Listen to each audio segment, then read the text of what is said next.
on the WhatsApp group. So class number one is going to be from first day 2025 from page 6478 to 681. And we're going to be covering embryology and anatomy. This is an overview of all the 4 pages we're going to be covering today. So let's come over here and start. Lung development. Now, lung development, it occurs in 5 different stages. And this begins with the formation of a lung bed, which comes from the distal end of the respiratory diverticulum during the week 4 of development. So before I move forward, I want to ask you guys, what is your concept of diverticulum? When you guys hear the word diverticulum, what do you guys think of diverticulum? Please write this down in the chat box below.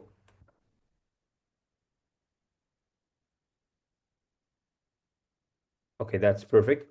So if you guys are saying in the chat box, outpouching, a sac, anything like that, you're going to be completely correct. So just coming to this first line over here, begins with the development of a lung bed from the distal end of the respiratory diverticulum during the 4th week of development. Let's come over here and let's come over here and have a look. We have a foregut over here. And then we have a outpouching here, a diverticulum, a respiratory diverticulum. From the distal end, from this end over here at the end, we're going to be getting the lung bud. So this bud will become the trachea, that can then become the bronchus from there. So coming back over here, we are going to come to stage number one. Remember, there are 5 different stages. So we have a mnemonic for this. Every pulmonologist can see alveoli. So E is going to be the first one, which is going to be embryological, which is week 4 to 7. This starts as a lung bed, as we spoke about in the last page. There was a foregut, and then there's going to be an outpouching, which is the diverticulum. And from the end of the diverticulum, there's going to be a lung bud, which starts to make the lung. We're going to get the trachea, bronchial buds, main stem bronchi, secondary lobar bronchi, tertiary segmental bronchi. Any sort of errors in this can lead to tracheoesophageal fistulas or tracheal atresias, stenosis, or pulmonary agenesis. So what does this mean? Now, if you're getting an issue with your trachea, you may get a fistula with the esophagus, or you may not have a trachea which is not properly made. And atrasia essentially means A means without or no, and trasia means any sort of opening or perforation. So atrasia means no opening. You kind of have like a blind end. Let's come over here to the second one. As guys recall the mnemonic, every P as in pulmonologist. Okay, pulmonologist. Pseudoglandular, weeks 5 to 7. And this is going to be an endodermal tube. Now, endodermal tube is any sort of a tubule which is going to be lined with endoderm, and it's going to be kind of for any sort of hollow organ. It's going to be kind of like a tube, which is then going to make your terminal bronchioles, and that's going to be surrounded by modest capillary network and respiratory impossible incompatible life. And that's how you call this word pseudogangular. Pseudo means anything that's fake, and glandular means anything that secretes a secretion. So pseudo fake glands, and over here, essentially we are going to be getting these tubules, but we're not essentially getting those essential glands that we need for gas exchange. Let's now come into the third section. So as we said in our mnemonic, every pulmonologist can see alveoli. Okay, so we're at the third one, can as in canicular. So this is going to be week 16, weeks to 25, and this is going to be your terminal bronchioles, which will then go on to make your respiratory bronchioles and make your alveolar ducts. And now this is a very important concept, alveolar ducts. Alveolar ducts is kind of like that connection between your last bronchi and with your alveolar sacs. That's going to be your alveolar ducts over here. Okay, so that's going to be here. And this means surrounded by prominent capillary network. Air resistance increases in areas increase in diameter, and pneumocytes start to develop at week 20. Surfactant synthesis and respiration at week 25. Now, guys, I've highlighted this point because it's super important. Pneumocytes, we're going to have 2 types, but one of the pneumocytes are essentially important for making a surfactant. Surfactant is something that decreases surface tension and allows these sacs to really expand, allows these sacs to really be big as they are. And that's going to be really important for our sacs to expand for us to breathe. Now let's come to the fourth stage. And guys, remember the mnemonic. Guys, don't forget the mnemonic. Every pulmonologist can see alveoli. So we're now at the fourth letter, which is going to be C, or saccular, which is from week 24 to birth. So alveolar ducts, terminal sacs, and terminal sacs are separated by primary septing. And now let's come back to the mnemonic, guys. Every pulmonologist can see alveoli. A. What does A stand for, guys? Alveolar. Week 36 to 8 weeks. So terminal sacs, adult alveoli due to secondary septation. And now this is going to be 2 key points over here. Let's look into them. In utero, breathing occurs via aspiration and expulsion of amniotic fluid with increased pulmonary vascular resistance to gestation. Now, if you are in utero, imagine the baby is in a womb. Your baby is still in, like imagine this uterus. Now the baby is still in the womb. In this scenario, there's gonna be a lot of fluid. Okay, there's gonna be a lot in the fluid, and that's gonna increase pulmonary vascular resistance. Now at birth, all the air replaces the fluid. Now imagine there's less fluid in the vessels. Now I want you guys to write in the comment section down below. Will that increase or decrease vascular resistance? So imagine if there's less fluid. And if you're writing in the comment section, decrease pulmonary vascular resistance, you're completely correct. There's going to be less amniotic fluid and the resistance will decrease. Let's come over here to the next part of the page. This kind of covers our mnemonic, guys. Remember the mnemonic? Every pulmonologist can see alveoli. So this covers every single stage. And we're going to get a little bit of overview of surfactant, how it's being produced. Now let's come into this one over here. And I got you guys with a NER mnemonic over here. Okay. So this be guanyl atrasia. Now, guys, I remember I spoke about atrasia in the last couple of slides. I want to ask you guys, what does atrasia mean? What does atrasia mean? Please, guys, write this down in the comment section below. So, A means anything without. Anything is without. And atrasia means an opening. It basically means an opening. So, A means without an opening. And there's a blockage of your posterior nasal openings. So, you essentially have two nasal openings. One is your nose over here. These are your anterior nasal openings. And then you have one behind, which is your posterior nasal openings. And this is the blockage of the behind ones. And this is often associated with bony abnormalities in the midface and is most often unilateral. Now, I want you guys to tell me in the comment section below. This disease can occur unilateral, so it can block one side, or it can occur bilaterally, so it can block both sides. I want you guys to let me know in the comment section below which one do you think is more worse, bilateral or unilateral. Please, guys, write this down in the chat box down below. Which one is worse, unilateral or bilateral? Okay. When bilateral, it is an emergency, so it's much, much worse. Okay. So if anyone writing in the comment section bilateral, you're completely correct. Okay. Now, we can see it is going to have upper area obstruction. There's going to be noisy breathing, so they're going to have problem with breathing through their nose, and they're going to have cyanosis, which is mean like a cyanosis is essentially a state where we're not getting enough oxygen, and this worsens with feeding, and this improves their crying. So now imagine a baby. He's eating food, like his nose is kind of blocked, and he's eating food. Do you think the obstruction will be worse or maybe less? You can write this down in the chat box. And if you think it's going to be worse, you're completely correct. Eating food and this, it's going to be worse. Now imagine if a baby is crying, like he's crying, like he's letting everything out. He's crying. Do you think obstruction will be worse, or do you think there's going to be more obstruction or less obstruction? Please write this down in the chat box. And if you're saying less obstruction, you're completely correct. With crying, everything's out. So you're going to have a lot of freedom. How are we going to be diagnosis? Diagnosis is going to be failure to pass an NG tube. Nasogastric tube is a tube we put through the nose, and there's going to be blockage, so we won't be able to go down and beyond the pharynx. And it's confirmed with CT scan. Our best diagnosis here is CT scan. Now, this coronal atresia, it doesn't usually occur alone. It comes with a syndrome. We call this often part of a multiple malformation syndrome, such as the CHARGE syndrome. Okay, CHARGE syndrome has 6 key letters I want you guys to know. The first letter is going to be coloboma, coloboma of the eye. What is coloboma? Okay, what is coloboma? Coloboma means there's a defect in your iris, and I have a photo over here. We have over here an iris, and imagine there's like a small hole over here. That's called coloboma. You're going to have a hole in your iris, and that's going to be eye disorder with this CHARGE syndrome. Then the H over here is going to be heart defects. Okay, heart defects. A is going to be atresia of Coane, and guys, remember atresia means no opening or without opening. R, restricted growth and development. G, genitourinary defects, and E, air defects. Okay, guys, now we've covered the first page of the first aid, respiratory first aid book. Let's dive into some questions. Okay. Well, when a newborn is diagnosed with tracheoesophageal fistula, during which embryological stage does this abnormal connection between the trachea and esophagus occur? Choice A, embryonic, weeks 4 to 7. Choice B, glandular, weeks 5 to 17. Choice C, canicular, weeks 16 to 25. Choice D, saccular, weeks 24 to birth. Choice E, alveoli, weeks 36 to 8 years. So guys, please write down in the chat box, just write A, B, C, D, E, whichever you guys think is the correct answer. and I'll wait for you guys' answers. So if you guys are writing in the chat box A, you guys are completely correct. So A is going to be embryological. This is going to be defect. We're not be able to, this is the way we make our trachea, and there's any abnormal defect over here, it can lead to a fistula or some sort of atresia. Let's come over here. What is the best initial test for coronal atresia? A, chest x-ray. B, CT scan of the nasal passages. C, nasal ultrasound.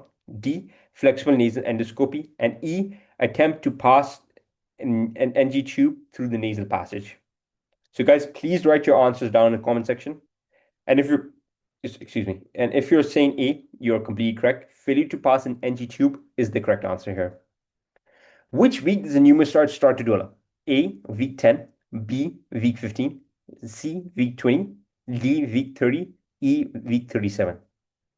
And if you guys are in the comment section writing week 20, you guys are completely correct. Okay, let's come over here into the first stage, next page, lung malformations. So we're going to have two lung malformations. We have pulmonary hyperphagia or bronchogenesis. Pulmonary hypoplasia.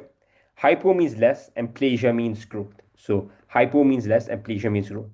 And essentially means poor developed a bronchial tree with abnormal histology. And this is going to be associated with congenital diaphragmatic hernia, usually left side. Now, over here, I've highlighted this because this is very important, and we're going to be doing some questions for this. Why is it on the left side? Okay. I have a diagram over here. You know, the herniation, it's occurring on the left side. Why the left side? Why the left side?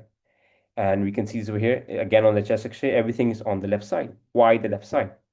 We have two reasons. First reason is because of the right pleural peritoneal membrane.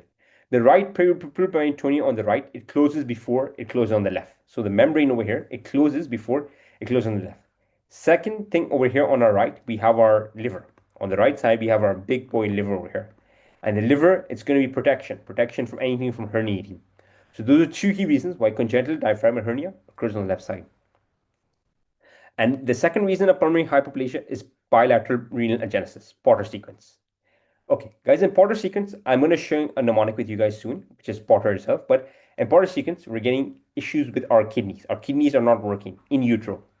Now, if our kidneys are not working, what do you guys think is going to happen to amniotic fluid? Are we going to have more amniotic fluid or less amniotic fluid? Remember, guys, kidneys make your amniotic fluid. So please write down in the comment section below, when we have kidney issues, does our amniotic fluid increase or decrease? Decrease, yeah. And then now, if you're going to have less amniotic fluid, what will our like essentially when we're in a fetus, right? When we're in the fetus, when in the uterus, we essentially are making amniotic fluid from our kidneys and we're swallowing it. So essentially, like kidneys make urine, but in children, we make amniotic fluid and we drink our own pee. We drink our own urine or we drink our own amniotic fluid. Now imagine if we're drinking less. If someone is drinking less, do you think his lungs are going to be expanded more or less expanded? So they're going to be expanded much more. They're going to be expanding much less. If they're drinking less, they're going to be expanding much less. So less development of lungs. Okay, so that's going to be perfect. Let's come to bronchogenesis. This is caused by abnormal budding of the foregut, dilation of the terminal and large bronchi, discrete, round, well-defined, fluid field densities on chest x-ray, air fluid if infected, generally asymptomatic, but can drain poorly, airway compromise, recurrent respiratory infections. So as we spoke about on the first page, this is the kind of like the foregut, and we kind of get our budding of our respiratory diverticulum. And if there's some sort of abnormal budding, we can get this bronchogenesis. And if it gets filled with fluid, we're getting infections. Let's come into club cells. Club cells will also appear on your endemi exams as Clara cells. So that's important. These are microciliated. They're low cuboidal, or maybe columnar with secretory granules.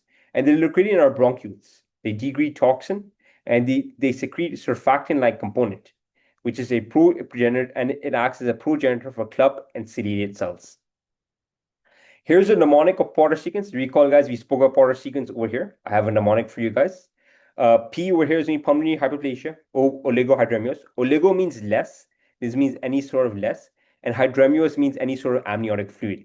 So as we spoke about over here, we're going to be getting less amniotic fluid because our kidneys are no longer working.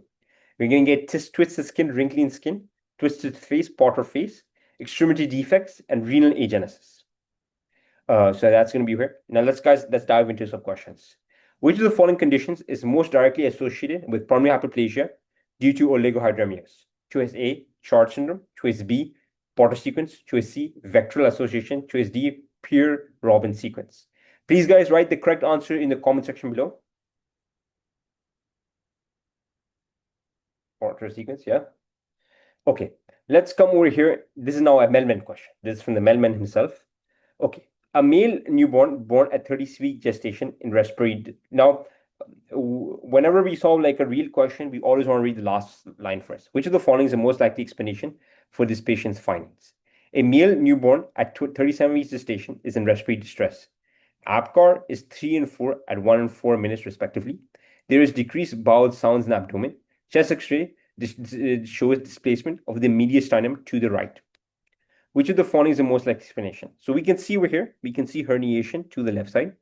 So guys, immediately I want you guys to tell me what is your diagnosis. What do you guys think the diagnosis is over here? So if you think atresia of the lumen with double bubble formation, and if you're thinking this one, double bubbles fillation. Okay, this is interesting. And this essentially is occurring with duodenal atresia.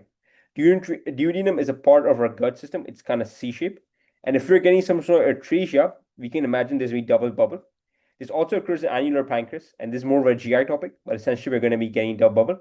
And this is more associated with like bilious vomiting and stuff like that, which we don't see over here, non-bilious vomiting and stuff that he didn't even vomit over here. So it's not really too much important here. It traces the lumen of fistula formation. So guys, this occurs really in utero at, remember, the 4 to 7 weeks. And again, guys, this would more present with choking, drooling, and like kind of drooling, choking, which we don't see over here. So we can kind of cross that out. Okay, incomplete formation of pleural parietal membrane. Now, this is an interesting one over here. Our pleural, which is our lungs, and parietal membrane is not forming, therefore getting herniation. So maybe, we can put this as maybe. Renal agenesis. So renal agenesis, guys, remember, we're going to get decreased amniotic fluid. And because of this decreased amniotic fluid, we're going to be getting a decrease of our lung size. So our lungs are going to become quite small. Our lungs over here look pretty normal. In fact, we see bowel in them. So this does not seem like the wrong answer. I'll cross out. Trisomy 18. 18 refers to our Edwards syndrome. And I don't think this would be the correct answer over here, as that's a trisomy, and that presents with a whole different range of symptoms. So the correct answer here would be C, incomplete formation of pleural parietal membrane. These are some explanations from the previous slide, and we can move on. Okay, a full-term newborn develops respiratory distress immediately after birth. Infant has scaphoid abdomen with decreased breath sounds on the left side. Chest X-ray is shown. Which of the following best explains the underlying cause of the infant's pulmonary findings? Choice A, failure of surfactant production by type 2 pneumocytes. So over here, we're not going to be getting type 2 pneumocytes or things that make surfactant. And essentially over here, that would essentially present with neonatal respiratory distress syndrome, whereby we're going to be getting a lot of collapsing of alveoli. We don't really see this over here in this X-ray. We can easily see a lot of herniation. So this would be an incorrect answer. Compression of the duodenum of the lungs with herniation of abdominal contents. Looks interesting. Increased pulmonary blood flow leading to edema. So that would be in heart failure. I honestly don't see too much edema over here, so I can cross this one out. Defective ciliary function with causing mucus accumulations. So that presents usually in older. This is a newborn child, so this would be incorrect.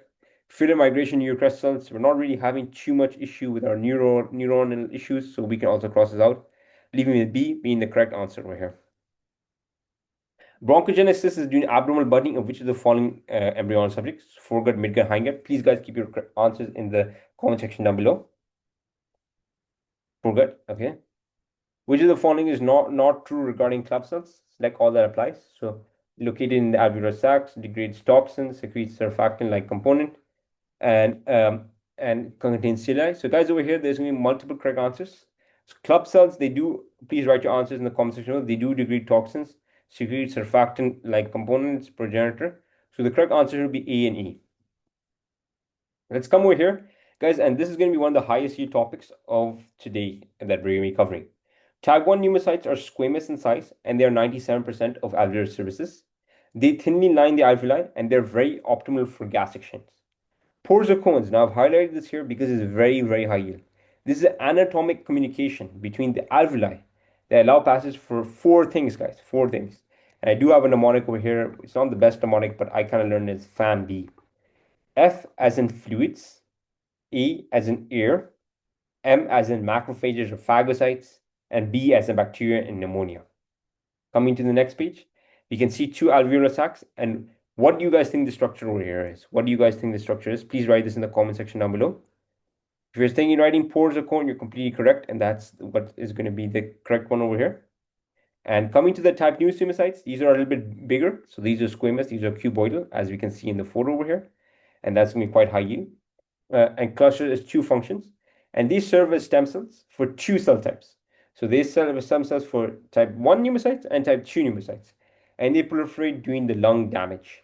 We can see secrete surfactant from lamellar bodies over here. And this is going to be application so they're going to also secrete a surfactant from lamellar bodies, which is going to be over here choice number B. Lamellar bodies is essentially an organelle which is responsible for producing proteins or surfactant proteins and many other things. So we can see over here the application of law of Laplace in alveoli. And what does the law of Laplace mean over here? So alveoli have an increased tendency to collapse on expiration as the radius decreases. So let's come over here and look at this law of Laplace. Although it is low yield, but let's cover it. Law of Laplace states it is any hollow curve structure, any sort of thing, has an increased tendency to collapse on expiration as radius decreases. So now over here I have a big circle. Now a big circle. Now according to law of Laplace, do I have an increased tendency to collapse or a decreased tendency to collapse? It's a big circle. So there's a decreased tendency to collapse. Now let's just imagine there's a small one. Now, do you think there's more tendency or less tendency? So there's going to be more tendency to collapse because he's so small. So it's going to be collapsed so easily. And now over here, guys, I'll just come back over here to the over here, surfactant. Now surfactant essentially, what is the function of surfactant? Surfactant causes a decrease in surface tension. The surface tension, and once there's a decrease in surface tension, we're going to get decreased amount of alveolar collapse. And there's going to be decreased lung coil, and there's going to be increased amount of compliance. Now, what is surfactant? What essentially is surfactant composed of? Now, surfactant, 90% of it is composed of lecithin, and mainly of DPPC, okay? That's 90% of it, okay? And that's going to be essentially what is going to be responsible for decreasing alveolar collapse, decreasing surface tension. Synthesis begins at 20 weeks of gestation and achieves mature levels at 35 weeks of gestation. And glucocorticoids are really important for fetal surfactant synthesis and lung development. Guys, recall glucocorticoids are going to be essential for the development of your type 2 pneumocytes, and that's going to lead to much better surfactant being produced. We can see over here collapsing pressure is going to be 2 times surface tension over radius. And we can see alveolar macrophages over here. So these are phagocytosed foreign materials, which release cytokines and alveolar proteases. So essentially, we have over here we have alveolar macrophages. So alveolar macrophages is essentially going to be developing due to alveolar macrophages is going to be like why we're going to be getting alveolar dust cells. Okay, the alveolar macrophages, they foreignize any foreign materials and they release cytokines and release proteases. Okay, now I want to come to this really high yield point over here, hemosiderin laden macrophages. Heme, can you guys please write in the comment section what do you guys think heme means? What does heme remind you of? And if you're thinking about iron, you're completely correct. So hemosiderin laden macrophages can be found, and they are going to be due to two key causes, either pulmonary edema or alveolar macrophages. And how do we get this pulmonary edema? We have 6 key steps. The first one is going to be left heart failure. When you're going to get left heart failure, what's going to happen is you're going to get pulmonary edema. Once you get pulmonary edema, we're going to get a lot of blood accumulation. Blood comes in alveolar sacs. Now, this red blood cell, heme, it breaks down. Heme breaks into iron and into globin. It breaks iron into globin. Okay? And this iron is then being stored as ferritin and hemosiderin. So that's going to be over here. So that's going to be over here. A lot of blood breaking down, and this iron is being stored as hemosiderin macrophages. Now, guys, we're coming into a question over here, which is a free 120. So this is an official question, and I want you guys to solve this for me. And please be actively participate this one in the comment section below. This is a very important question. Let's start off with the last line. Which of the following labeled cells will most likely proliferate and re-establish the injured epithelial layer in this patient? A 45-year-old woman is recovering from acute respiratory distress syndrome secondary to gallstone pancreatitis. A drawing of alveolar wall is shown. Which of the following labeled cells will most likely proliferate and re-establish the injured epithelial layer in this patient? Choice A, we have over here something that looks like a capillary. Choice B, we look like some red blood cells. Choice C looks interesting. Choice D and choice E. And if you guys are choosing choice D, you guys are completely correct. Now we guys coming into a Melvin style video or a style question, very important. Let's start off with the last question. Which of the following anatomic structures is most likely allowed for the development of this patient's etiology? A previously healthy 24-year man comes with a 3-day history of mildly productive cough, vitals, and temperature, 101.8 Fahrenheit, which is quite feverish.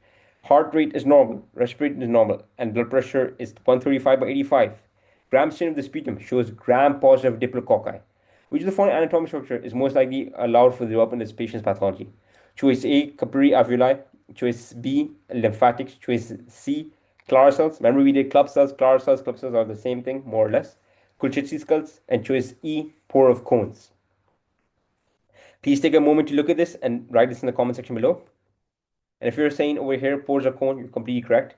This patient has a pneumonia over here, as seen over here in the photo. And the pneumonia, essentially, the pores of cone allows communication of 4 key things. We did a mnemonic over here.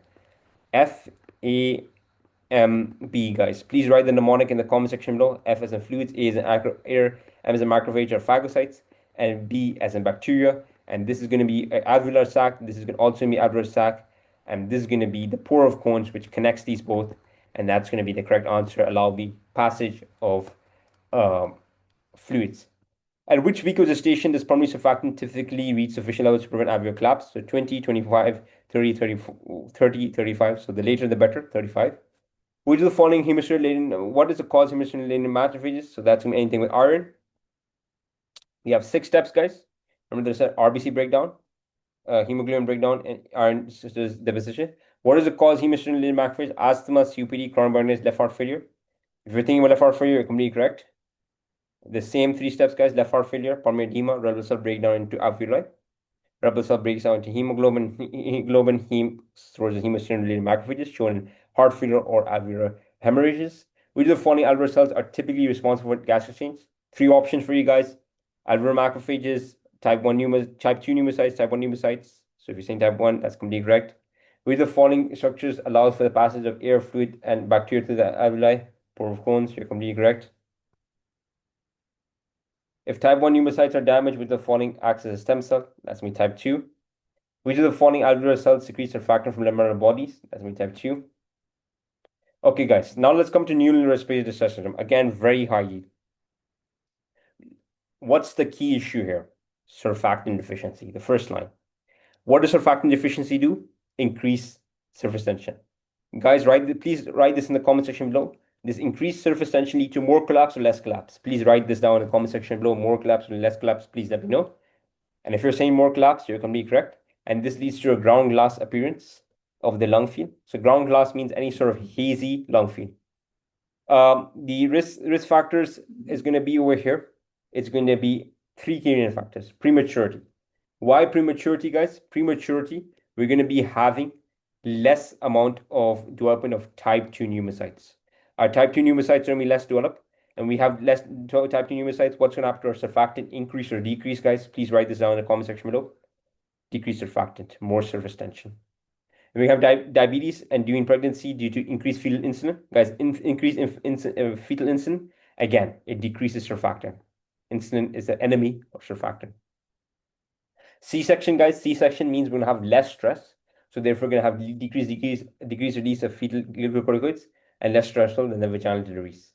Treatment is going to be maternal glucocorticoids before birth. And we can also give exogenous surfactant for infants. We can have over here therapeutic supplemental O2, which is going to be RIB, retinopathy of prematurity, interventricular hemorrhage, and bronchopulmonary dysplasia. Let's speak about all of these. So retinopathy of prematurity is going to be increased O2. Increased O2 causes vasoconstriction, and that causes decrease of VEGF. And that VEGF will then, once there's been decreased VEGF, we're getting less blood flow. And that in itself causes hypoxia. Once you're going to get hypoxia, what happens is there's going to be more amount of VEGF.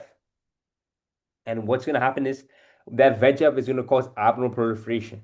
So therefore, you're going to get abnormal proliferation of vessels, and there's going to be neovascularization, and it's going to really mess up the eye. Next to interventricular hemorrhage, guys, the germinal matrix, it's very fragile. It's filled with blood, very fragile. And we can see over here, bronchopulmonary dysplasia is also going to be because there's going to be a lot of O2 toxicity. And if you have persistent low O2, we're going to have risk of PDA. Guys, remember that O2, high O2, is going to be a vasoconstrictor. So if low O2, we're going to have risk of PDA. Now, screen test for lung prematurity, Lamera body count. So that's one type. And less than sphingomyelin ratio in the amniotic fluid. Now, that's super important, guys. What is surfactant composed of? Surfactant is composed 90% of phospholipids. And that being less than called DPPC. 10% is surfactant protein, but the most of it is going to be lecithin. When we hear, so that's why lecithin, when we think about lecithin equals surfactant. That's lecithin. And when we use the thing called sphingomyelin is a phospholipid on any fetal cells, and they are going to be relatively constant during pregnancy. Now, for simplicity, lecithin equals surfactant equals to lecithin. That's simplicity. Now let's come over here. So we now establishing that lecithin equals to surfactant. My question is, should our lecithin to surfactant ratio be high or low in a normal patient? When a normal function patient, our lecithin to sphingomyelin ratio should be high. And if it's going to be more than 2, that's going to be healthy. And less than 1.5 is going to be predictive NRDS. We have foam stability index and surfactant albumin ratio. But for the USMLE, lecithin to sphingomyelin ratio is extremely high yield. In this diagram over here, we can see lecithin is going to be high, sphingomyelin is low, and that is good for a normal baby. Which of the following is used for prenatal screening to assess the risk of newly respiratory syndrome? Blood culture, lecithin to sphingomyelin ratio, chest X-ray, chest CT scan. I'm sure everyone is going to know this one. Lecithin to sphingomyelin ratio. Which of the following lecithin to sphingomyelin ratio and amniotic fluid indicates the risk of newly respiratory syndrome? So any low ratio is bad, and any ratio that is high is going to be good. Any ratio that's high is going to be good. So if you're thinking over here, D is the correct answer. That's completely correct. What is the primary cause of newly respiratory syndrome? So choice A, excessive mucus production in the bronchioles. Choice B, decreased deficiency of pulmonary surfactant. Choice C, bacterial infection of amniotic fluids. And choice D, structural heart defects present in birth. So choice B will be the correct answer. Which of the following condition is the most significant risk factor for development of newly respiratory syndrome? So that's going to be post-term birth, delivery after 42 weeks, maternal hypotension, so a high birth weight, premature delivery before 37 weeks. So anything that is going to be over here, a D will be the most important factor. Why does maternal diabetes increase the risk of newly respiratory syndrome? So that's going to be choice B, because we high amount of insulin levels. Okay, then we can see over here which maternal medication is administered to a mother in preterm labor to reduce the risk and severity of newly respiratory syndrome in the newborn. That's going to be glucocorticoids, guys. Glucocorticoids will help your pneumocytes to develop. Now let's come into the third page, guys. We're halfway there. Only have the last 2 pages, guys. Very downhill. They're quite easy. We've done all the high yield stuff. Conducting zone versus respiratory zone. Anything up in the respiratory is called conducting. Anything involving gas exchange is respiratory zone. Conducting zone is the large airways, including the nose, the pharynx, the larynx, the trachea, and bronchi. Airway resistance highest in the large to medium-sized bronchi. Small airway consists of bronchioles that further divide into terminal bronchioles. Large number in parallel least airway resistance.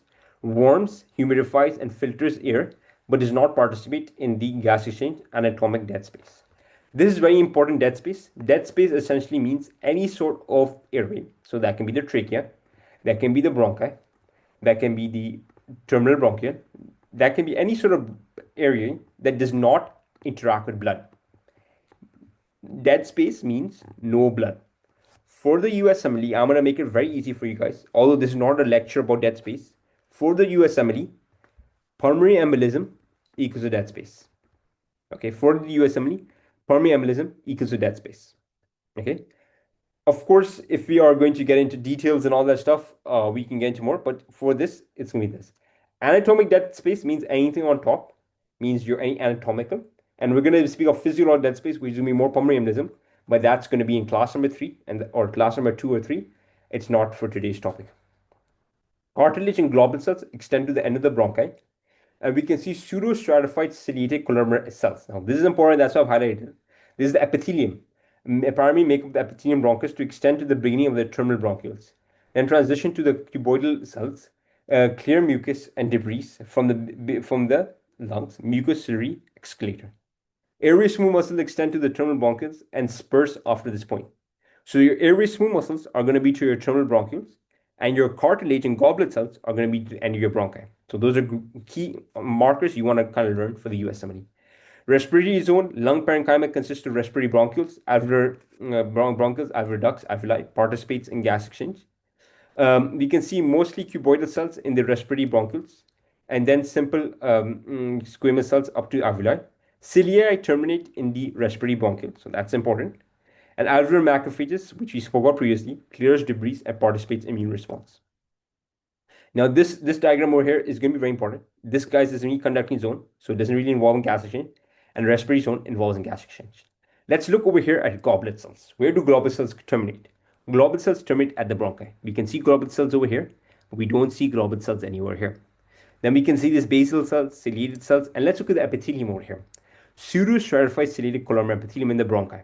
In the bronchioles, however, we get simple ciliated columnar cells. Let's come to the smooth muscles. Smooth muscles is a lot over here in the bronchi. It's a lot in the bronchioles. It's all in the terminal bronchioles. But now it becomes sparse. We get very little. You mentioned here, smooth muscle is quite sparse. Let's come to cartilage. Now, cartilage is very important. I believe it's elastic cartilage. They don't specify cartilage, but I believe it's elastic cartilage, which is only in bronchi. We can see cartilage over here, and cartilage is not anywhere else. Cartilage is not present anywhere else. Let's come over here. Now, globule cells are no longer here. We don't have any cartilage. We don't have any globule cells. Now we're having club cells or Clara cells. Ciliated cells, simple ciliated columnar cells, and we have smooth muscles. Then we have cuboidal ciliated cells and club cells. So simple ciliated cuboidal cells, smooth muscles, and then cuboidal cells and club cells, squamous cells. So simple cuboidal squamous, epithelium, smooth muscles, sparse, and we have alveolar sacs. Guys, alveolar sacs, three key components: type 1, type 2, and alveolar macrophages and capillaries. Guys, we're finishing up the third page. We only have one more page left. You guys, let's stay focused around 15 minutes, and the class is ending. Globule cells are found in which part of the respiratory tree? So you have four options over here. So choose which option you guys think is the best. It's going to be bronchi. Okay. Okay, that's perfect. Okay, now we're on the last page. Last page, and we're going to be ending today's class. So guys, let's stay focused for the last page. Lung anatomy. So we're here, the lung, they are going to be, of course, right and left lung. The lung has three lobes. Okay, left has less lobes, two lobes. Left has less, that's a mnemonic. Lingula. Lingula means your tongue. It essentially means your tongue. Lingula is any tongue. And this is going to be a hologram of the right middle lobe. So let's look at the diagram over here. We can see let's look, the lingula is on the left side. So yeah, we can see it right over here. It's like a tongue. It's like the tongue. And it is basically it's the kind of like homologue with the right middle lobe. The right has a right upper, a right middle, and right lower. However, left is less. So left has left upper and left lower. So that's going to be kind of because the heart, it's kind of compressing this. So we're kind of getting this lingula. So it mentions over here, instead of the middle lobe, the left lung has a space occupied by the heart. Relation to the pulmonary artery of the bronchus at each hilum is described as rails, another mnemonic over here. So right anterior and left superior. For this, we have to bring in the heart. Okay, so we have to speak about the bronchi. We're going to be speaking about the pulmonary artery with regard to the bronchus. Okay, first of all, the mnemonic is rails, right anterior, left superior. Okay, and this is going to be your pulmonary artery. My laptop is getting our charge, so I'm putting for charge. Okay, perfect, yes. So we're here, right pulmonary artery, and this is going to be your bronchi. Okay, bronchi is going to be over here. So right is going to be anterior. It's going to be anterior to this bronchi. So your right pulmonary artery, your pulmonary artery is going to be anterior. and your left is going to be superior. So it's going to be above it. It's going to be above the pneumonia. So let's come over here. So relationship of pulmonary artery to the bronchus. So if we have like this over here, at each hilum, we have the right anterior. So your artery is going to be your right pulmonary artery is going to be anterior, and your left is going to be superior. So say left is going to be kind of on top. It's going to be on top, and carina is posterior to the descending ascending aorta and anterior middle to the descending aorta. For this, we have to look at image number B. Image number B, which is not shown over here, which we'll have to fast forward over here to the. Okay, image number B, I will bring this up over here. Image number B.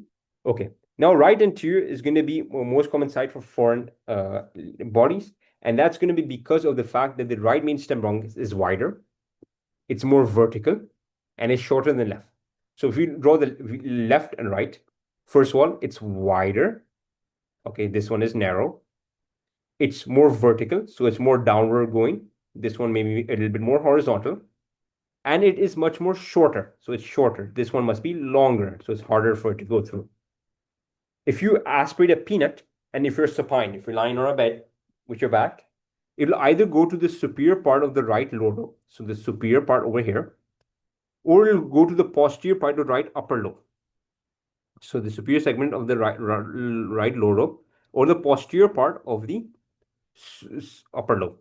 When lying on the right on the prone, so right on the right, we can see that this is going to be enters the right upper lobe. So it's going to over here the right upper lobe. So it's going to be going over here right upper lobe, and when upright it comes to the right lower lobe over here. Now let's come to thoracocentesis. It's a pleural space between the visceral and parietal pleura, and thoracocentesis it removes the liquid from the air and the needle above the rib and avoids the neurovascular bundle below each rib. Avoid the ninth rib and risk of injuring abdominal structures. So, for example, the hepatic and spleen road. So, we should avoid the ninth rib because we don't want to damage our liver or spleen. And this is important over here. I'm going to draw a rib over here, and we have a thing called over here called VAN. That's mean vein, artery, nerve. They're all below the rib. So when we're putting in a needle, we always want to go for the top part. You want to go for the top part. We pull the needle above the rib and we extract fluid. Let's come over here into the lingula is a projection of which lobe? Right upper lobe, right upper, left upper lobe, or left lower lobe. So if you're saying the left upper lobe, you're completely correct. If you're standing upright, where does the aspirated peanut go? So first of all, it goes to the right. Okay, so that's out. It goes to the right lower lobe. And if you're lying on the right, which lobe does aspirated go? It goes to the right upper lobe. Now, last part of today, which is going to be diaphragmatic structures. So it's going to be structures perforating the diaphragm. So at T8, we have IVC and inferior vena cava. And I have a diagram over here. Okay, this is going to be our T8 level. T8, we get a thing called, at T8, we get two things, which is going to be we essentially going to have three key levels, okay? T8, T10, and T12. So this is going to be like the head, and this may be my legs, okay? So what's going to be at the topmost level? That's going to be this one, inferior vena cava. Inferior vena cava is going to be the top one, okay? As we said, T8, T10. This is going to be top. Why is it so high? It's so high because it needs to be close to the heart. It has to be close to your heart. And essentially, you want to be close to your heart. And why it wants to be close to your heart? Because it's a low pressure system. So the closer to the heart, the better the inferior vena cava has a chance of getting over here. Essentially, that we also have our right phrenic nerve. So we have the right diagram over and left. So your right phrenic nerve can come over here. Now we're done with T8. Now I want you guys to come a little bit low. Come a bit down to T10. T10, we are now getting our esophagus, and we're getting our vagus nerve. So vagus nerve will come infiltrating over here, and esophagus is going to be coming over here.